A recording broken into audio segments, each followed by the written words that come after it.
Hi, welcome to the 13th Warehouse, Friday the 13th TV series edition. I'm Vickie.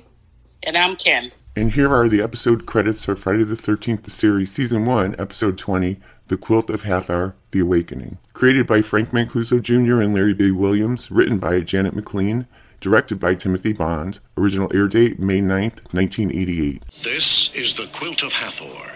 It makes nightmares come true, kills an unsuspecting sleeper in a dream filled with terror.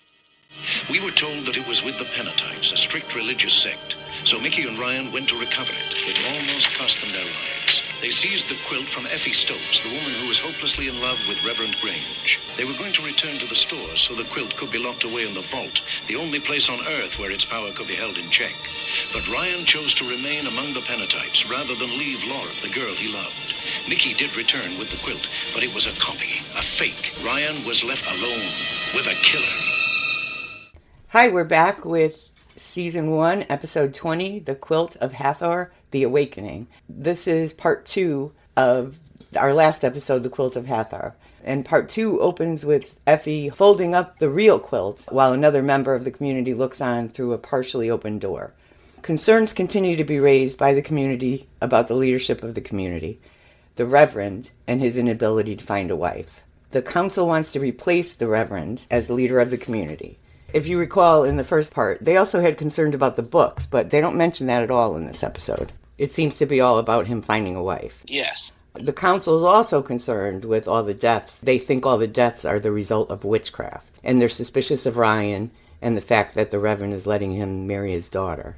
So this woman that was watching Effie, her name was Elder Florence, she reports it to Ryan because they still all believe that Ryan is a relative of the now dead Sarah, and she's seen Effie with the quilt.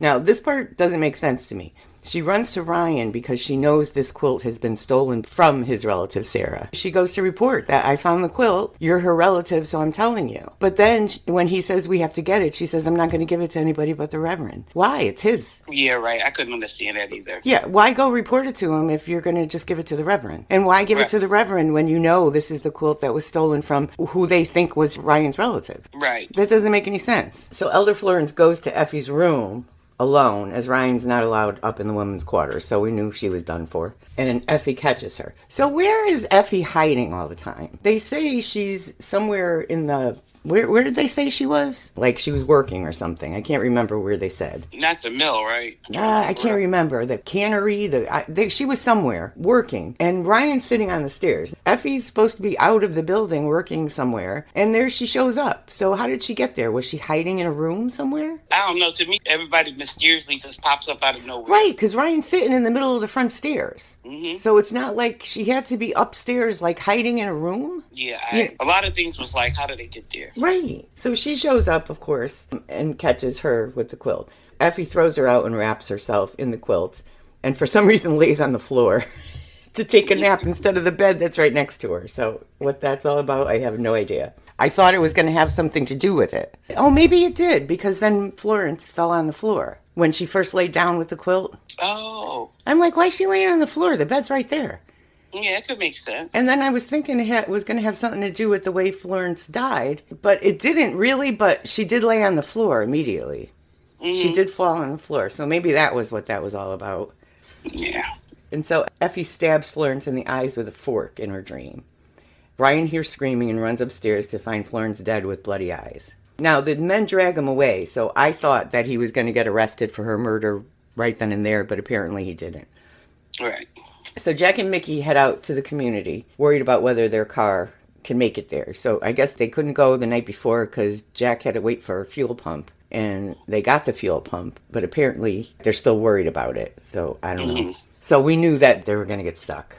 So an inquisitor is on the way to examine everything that's been going on. And the Reverend says that nothing odd can happen while he's there. And at that moment, they hear about Florence's death. The community is beginning to suspect Ryan is the cause of all that's happened. The Reverend questions Ryan, and Ryan tells him about the quilt. Now, the Reverend kind of pretends not to believe him, but I think at this point he did believe him, right? Yes. He just wanted the quilt for himself. Mm-hmm. Yeah. So the Reverend tells Ryan he can help him, only if he does not discuss this with anyone in the colony. So at this point we did know that he's up to something. He was corrupt before the quilt came to town. He's just corrupt. Then at dinner, The Reverend announces his engagement and secret marriage that afternoon to Effie. Fortunately, we got to skip over that whole ordeal. Effie takes out her quilt on their wedding night. Because she did that, I was wondering what happens when two people sleep under the quilt and both of them dream. Well, I thought because she would become empowered, I thought that was what's going to happen. That she was going to kill the Reverend? Yeah. Yeah, I thought so too. That was my first thought before they even were in the room. I said she's going to try and kill the Reverend. But then it seemed like she was more upset that the Reverend went right to sleep. Right. And that's when she decided to have her dream. But my question, what I was thinking was, if both of them are sleeping under the quilt and both of them dream, what would happen? Right. I was wondering that too. Yeah. And so Effie's now upset with the Reverend. And so we get to the dream with the same party. And Effie dances with the Reverend, but she has a knife and she's planning to stab him, apparently. Then the party changes back to the colony and both of them are in regular clothes. And Effie drops the knife and the Reverend's dream seems to take over and he snaps her back and she dies. But he wakes up in a chair with the quilt. I'm assuming that his dream took over when he took the quilt and moved to the chair. Is that what you're thinking? That's what I'm thinking too. Yeah, because then he was the only one underneath it by then. Right. So that's why I was kind of confused about when both of them were sleeping. Maybe her dream comes through because she thinks about having the dream before she goes to sleep. Do you know what I'm saying? Yeah. Oh, yeah, huh? Because if both of them are under the covers, then both of them should have control over the dreams. Except maybe because she's had this dream and she uses this dream that she makes herself dream this. Do you know how they say in dreams you have to think about what you want to work out in your head before you go to sleep? Yeah.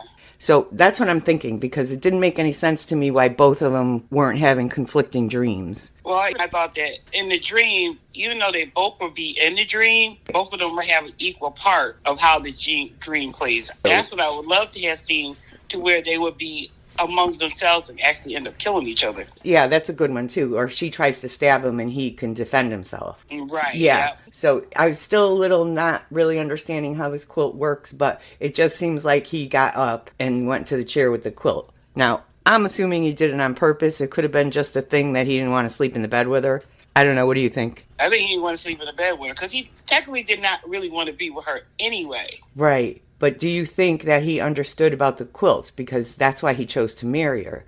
So do you think he got out of the bed with the quilt so he can kill her?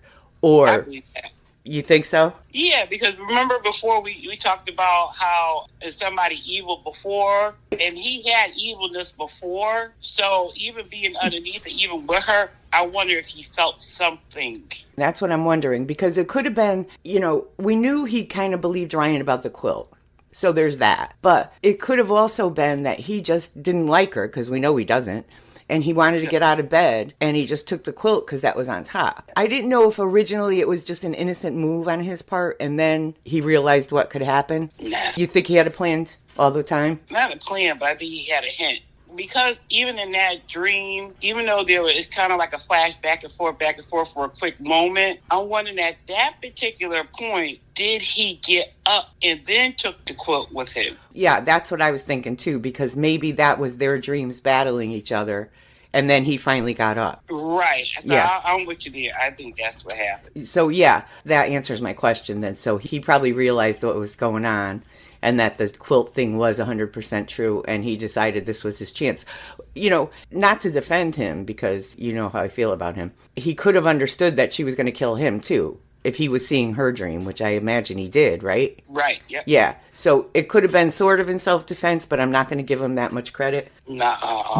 Yeah, I mean, it was just another way to clear his conscience. If he had one, he could say, I did it in self-defense because she was plotting to kill me. Yeah, okay, I got the understanding, but you ain't right either. So that's what I'm saying. I'm not giving him that much credit, but there's a small chance because he knew she was going to kill him. Right. Obviously, she had a knife in her hand, and then he got up and took over, but I don't know. He was just all around evil, so we know that he lied to Ryan. Not lied to him, but said he could help him and married Effie just for the quilt. That didn't need to be explained to us. So right. I'm sure he knew what was going to happen, and whether or not she tried to kill him, I think he was going to try to kill her or anybody who was against him. Yep. So Jack's car breaks down 150 miles away from the community. because his fuel pump broke, his brand new fuel pump. So they're stuck there. Priority 1 message from Starfleet coming in on secured channel. Space, the final frontier, or is it? Discover the podcast of a couple of moms who love Star Trek and happen to have kids on the autism spectrum. Join Vickie and Elizabeth as we explore strange new worlds, talking about the new Star Trek Discovery series, autism, and whatever else comes to mind. We're Moms Going Boldly, and you can find us on Podbean, Apple Podcasts, Google Podcasts, Stitcher, and Player FM.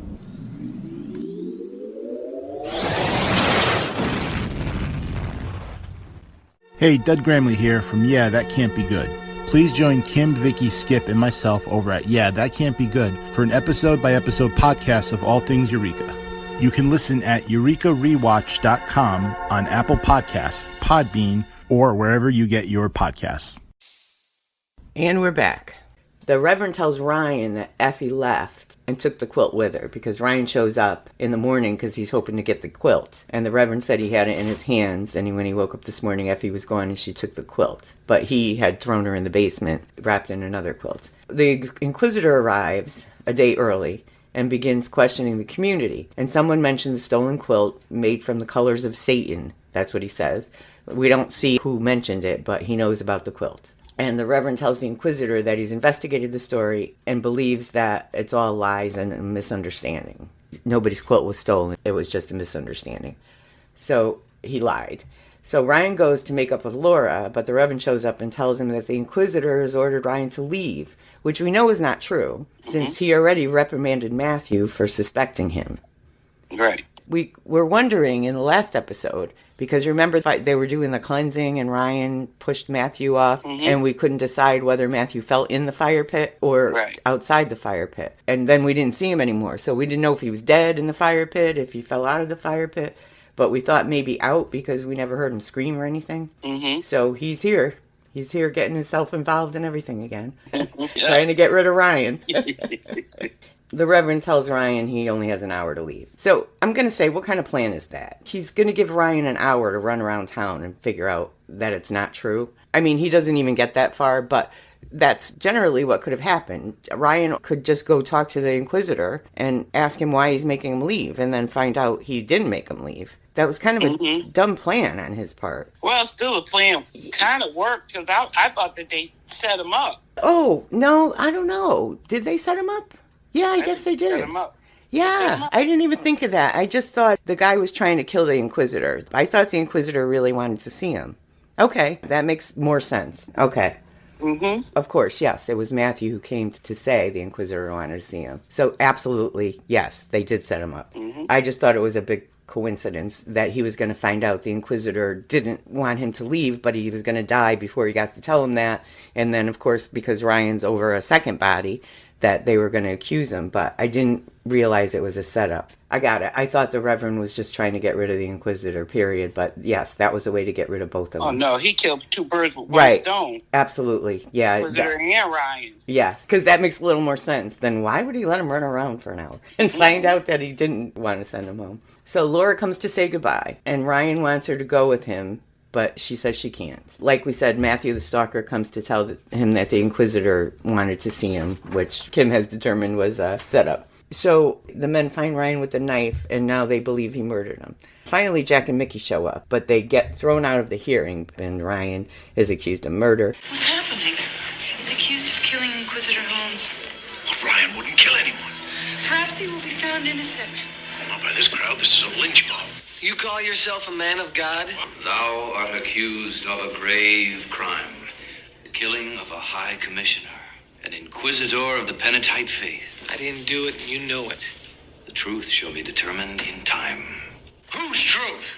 Take the outsiders away. The hearing really wasn't a hearing, it was just the Reverend yelling. So I don't know how they call that a hearing. Yeah. Nobody was asked any questions, and Ryan pretty much accused the Reverend of using the quilt, but this Reverend's kind of losing it now, I think. Thou art accused of killing a humble and welcome visitor, Inquisitor Holmes. The charge against thee is clear. I didn't do it. When I got there... Then what wast thou doing there?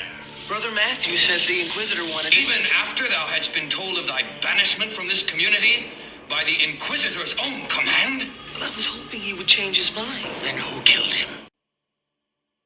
Surely had there been another there, thou must have seen him. No, there wouldn't be anyone there. It's the quilt. A curse on the quilt. Josiah, it's you. You've got it. Enough! This is God's court. Who's in trouble with the church? Who would benefit if the Inquisitor died? I am the vessel of God's will, and vengeance is mine, saith the Lord. You know, if I were standing in that church, I would say, what the hell is wrong with this guy? But they're still ready to burn Ryan at the stake. Mm-hmm. But Ryan convinces Laura to go and find the quilt at her father's house, while the rest of the community drags Ryan to the stake to burn him. Laura finds Effie in the basement and brings the bloody quilt, which is not the cursed quilt, to the fire. But she does say that her mother made this for her. So nobody, you know, the Reverend can't say, oh, somebody must have thrown her body in there, because there's no way they would have Laura's quilt. Right. So they believe her. And she's trying to put the fire out with snow. Did you see her? Yeah. Kneeling down while she's talking, putting handfuls of snow. Yeah, I gotta give her credit though. Yeah, She I was know. trying. Trying to save her man. Yeah, it was funny. I was like, all right, can somebody help her maybe? Because handfuls of snow aren't going to do it.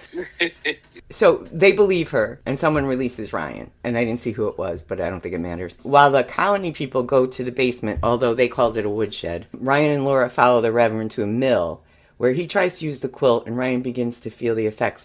Now, I don't. How does somebody, especially when you know somebody's chasing you, how do you fall asleep that fast? You'd be surprised.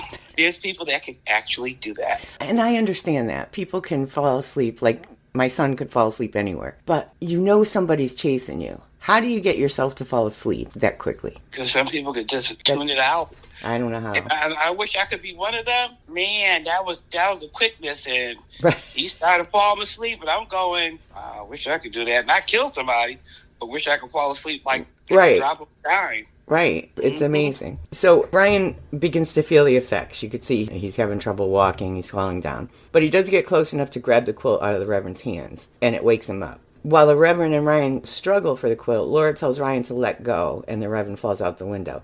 Now, I'm sure she knew that he was going to fall out the window when she told Ryan to let go. Is that what you think? Yeah. That's what I thought, too, that she knew that he would go flying out the window. It wasn't just her yelling, let go, because she wasn't yelling, let go. She just said, let go, calmly.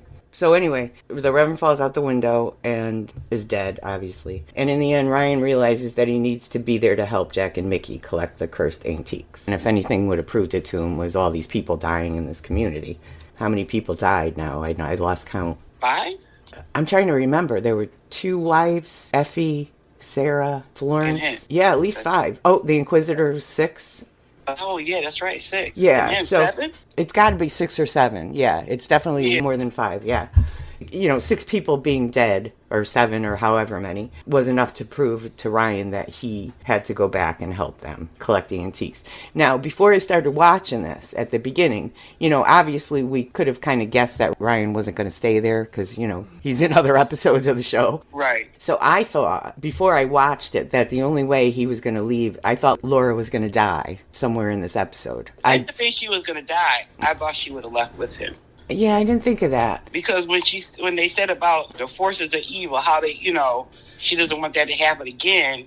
He didn't want it to happen again.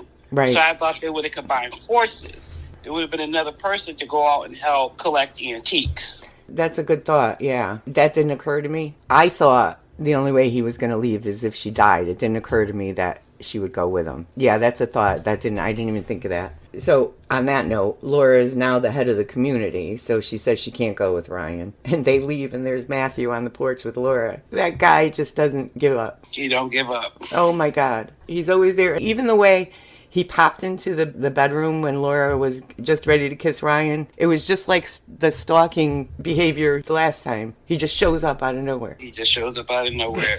But he's the type of person that even though she loves Ryan, he would still marry her. Right, he doesn't care. He would know deep down in his heart she don't really love him. Yeah. But he's gonna be there anyway. Yep, he doesn't care. Mm-hmm. Yep.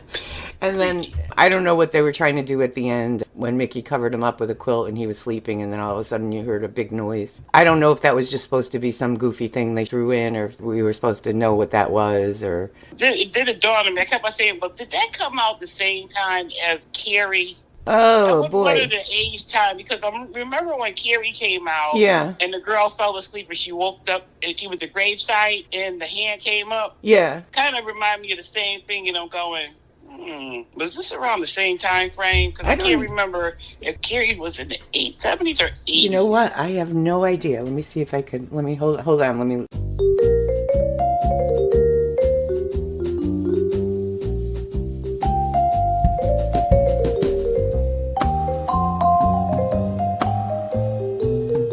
Yeah, Carrie came out in 1976, so this was later. But that doesn't mean that they didn't take it. That's what it reminded me of. When you wake up and you have that, because the girl was asleep and Carrie, yeah, and was bringing flowers, because she was the only one that was kind to her. Right. And then after all of a sudden, boom. So that's what kind of reminded me of Carrie. Yeah, I just didn't know what that noise was supposed to be. If that was supposed to be something, or if that was just some goofy way to end the episode. It would have been nice if they had ended it, not him being woken up afraid. It should have ended it with them being together in his dream of them in the house by a baby cradle. And then they could have had, Matthew? Yes. Lurking in the back. As he would be. Yeah, so envious of their, they got married, he changed his ways, yeah, and they lived happily together, and Matthew still lurking with them brown glasses, still mad. Yeah. That's how I would like to have ended it. So, and even Matthew could have had the quilt wrapped around him too. That would have been okay, but that scream was ridiculous. Yeah, that was weird. I don't know what that was. But yeah. Laura and Ryan kind of ended it that he had to leave her for now. It was kind of open-ended that he could come back at some time. Yeah, but it would have been nice if in his dream, yeah, he would have had that perfect family with the baby in the cradle, yeah, and them watching it, and creepy Matthew with the quilt around him, waiting. That would have been a nice ending instead of screaming. Well, yeah, because it was confusing, because I wasn't sure if it was supposed to be about something or if it was just weird. But, yeah, so I don't have any other notes, do you? No, that's it. All right, so we'll be back shortly with another couple episodes. We'll see you then. See you then. This is Doug, reminding you to follow us on Facebook at facebook.com/13th Warehouse, on Twitter at Eureka Warehouse, and on Instagram at Eureka_Warehouse. You can listen to The 13th Warehouse on our website, the13thwarehouse.com, on Apple Podcasts, Stitcher, Google Podcasts, or wherever you get your podcasts. Theme music for The 13th Warehouse, Friday the 13th, the Series Edition, Suspense Night, provided by Anton Kornienko. Pixabay user 147-98912. Free for personal or commercial use. See you next time at the warehouse.